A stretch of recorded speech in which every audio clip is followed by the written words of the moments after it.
করেছে তাদেরকেও আমি আমার ক্ষুদ্র সাধ্য অনুযায়ী সাহায্য নিয়ে তাদের কাছেও আমি ছুটে গিয়েছি। আগামী ফেব্রুয়ারির নির্বাচনে ভোট কেন্দ্রে গিয়ে আপনারা কোন মার্কায় ভোট দেবেন? আমি মঞ্চ গ্রহণ করছি সাবেক ক্রীড়া সম্পাদক বিপ্লবী সাধারণ সম্পাদক মাহমুদুল হারুন কিতার জনাব এসে জিন্নাহ কবির ভাই উনি সুন্দর সুন্দর কথা বলবেন। করোনাকালীন সময়ে ওনার বাসার মধ্যে আমাদেরকে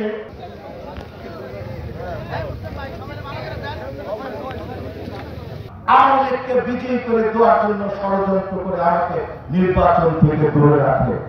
সেই 18 সালে সেই নির্বাচনের পর থেকে আমার হাড়ের বাইপাস হওয়া সত্ত্বেও, আমার কোমরে ব্যথা থাকা সত্ত্বেও আমি আপনাদের কাছে বলতে চাই, পিছনে যে তরুণ সমাজ আমার ভাই এবং যোদ্ধারা রয়েছেন, আপনাদের 15 বছরের আন্দোলন সংগ্রাম হরতাল অবরোধ মামলা হুলিয়া গ্রেপ্তার কোন সময় কি আপনাদের কাছ থেকে আমি দূরে থেকেছি?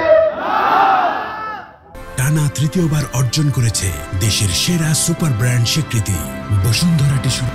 আমার সামনে যারা বসে আছেন, আমার মুরব্বী, পিতৃতুল্য মুরব্বী, আমার মা, তাদেরকে আমি প্রশ্ন করতে চাই, যখন নদীতে আপনাদের এই নদীতে আপনার বাড়িঘর ভেঙে নিয়ে গিয়েছে, জমি ভেঙে নিয়ে গিয়েছে, আগুনে পুরো আপনার ঘর ধ্বংস হয়ে গিয়েছে, ঝড়ে আপনাদের ঘর ভেঙে নিয়ে গিয়েছে, আমি খবর পেলে কি আপনাদের পাশে এসে দাঁড়াই নাই? করোনার সময় দীর্ঘ 2 বছর আপনাদেরকে করোনা থেকে মুক্ত রাখার জন্য ওষুধ সামগ্রী বিতরণ করেছি। পরবর্তীতে বন্যা এই 3টি উপজেলা মেহনতি মানুষ যারা না খেয়ে রাস্তায় দিনপাত করেছে তাদেরকেও আমি আমার ক্ষুদ্র সাধ্য অনুযায়ী সাহায্য নিয়ে তাদের কাছেও আমি ছুটে গিয়েছি।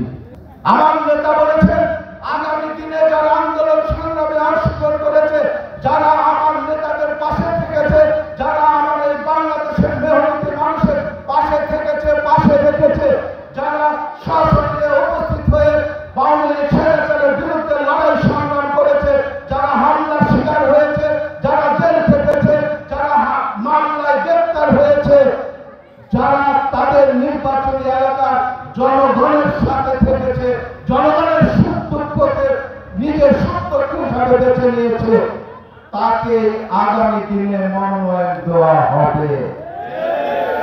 তাহলে আমি বলতে পারি না আমার নেতার আদেশ আমি শতভাগ পালন করেছি? আমার এই মেহনতি মা, ভাই, বোন, আমার তরুণদের সকল বিপদে সকল আপদে আমি আপনাদের পাশে থেকেছি। তাহলে মহান আল্লাহ আর আমার নেতা আমাকে কেন মনোনয়ন দিবে না? ইনশাআল্লাহ আপনাদের চাওয়া, আমার কর্ম আর মায়েদের দোয়া, এটা যদি থাকে ইনশাআল্লাহ 26 সালের নির্বাচনের আমি শতভাগ আশাবাদী।